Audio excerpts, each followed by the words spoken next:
ఐలన్న ఇంత అభివృద్ధి చేస్తుండు, ప్రజలతో మమేకం అవుతుండు. కానీ ఐలన్న మీద సంబంధించినటువంటి ఆరోపణలు వస్తున్నాయి. ఎక్కడ ఏది జరిగినా కానీ ఈయన బినామీలు ఉన్నారు, ఇక్కడ స్కామ్ జరుగుతుంది, ఈ కబ్జాలు పెరుగుతున్నాయి, లేదంటే ఇక్కడ చొల్లూరుల క్రషర్ ద్వారా 200 కోట్లు సంపాదించిండు. ఇట్లా మీ పైన ఆరోపణలు చేసే వరకు మీరు ఏం సమాధానం ఇస్తారు? కొంతమంది గిట్టని వాళ్ళు ఐలేయకు వస్తున్న ఆధార్ చూసి ఓర్వలేక, అరే మొదటిసారి ఎమ్మెల్యే, ముఖ్యమంత్రుడు అత్యంత దగ్గర ఉంటాడు, ప్రభుత్వానికి దగ్గర ఉంటాడు, ప్రజలకు దగ్గర ఉంటాడు, ప్రతిపక్షాలను కూడా కలుపుకొని పోతాడు, ఏదొచ్చినా అన్ని పార్టీలకు చేస్తుండు, రేపు నేను తట్టుకోలేమని చెప్పి నా మీద కొంత దుష్ప్రచారం చేస్తూ, అది మా బీసీలే వాడు బీసీలకు రాజ్యాధికారాలు అంటాడు, వాడే బీసీ నిందేస్తాడు.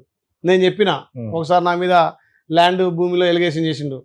అరే అయ్యా మన దమ్ముంటే రారా స్వామివారి పాదాల కాడిరా, నన్ను ఎదుర్కొంటే డైరెక్ట్ ఎలక్షన్లు ఎదుర్కో, కానీ నువ్వు చిల్లర రాజకీయాలు చేసి ల్యాండ్ మాఫియా అంటే, నేను ఎమ్మెల్యే కాకముందుకే రియల్ ఎస్టేట్ వ్యాపారం చేసిన, 4 రాళ్ళు సంపాదించుకున్నా, ఆ 4 రాళ్ళలో 2 రాళ్ళు ప్రజలకు ఇస్తున్నా, 2 రాళ్ళు నా అవసరానికి వాడుతున్నా చెప్పిన.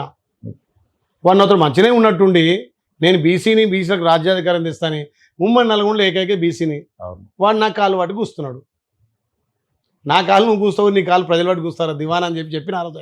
అంటే మీకు భవిష్యత్తులో ఆయన ప్రత్యర్థిగా నిలబడే అవకాశం? నాకు ప్రత్యర్థి లేరబ్బా. నువ్వు పొద్దున 7 గంటలకు వచ్చినావు సిద్ధు, ఇప్పటిదాకా 1000 మంది అన్న తమ్మి అక్క చెల్లె వచ్చి, నేను ఏమంటున్నా, బాధ ఉండి వచ్చిన వాళ్ళ బాధ ఇంటే చాలబ్బా, పనైన తర్వాత ముచ్చట. వాళ్ళకి అవకాశం ఇచ్చి వాళ్ళ సమస్య నింటే వాళ్ళ సగం పరిష్కారం అవుతుంది. మనతోటైతే మనం చేస్తాం, కాకపోతే అధికారులతో చేయిస్తాం, అవసరమైతే మంత్రులతో పోతాం, ముఖ్యమంత్రితో కూడా కలిసి చేయించే దమ్ము ధైర్యం నాకు ఉంది.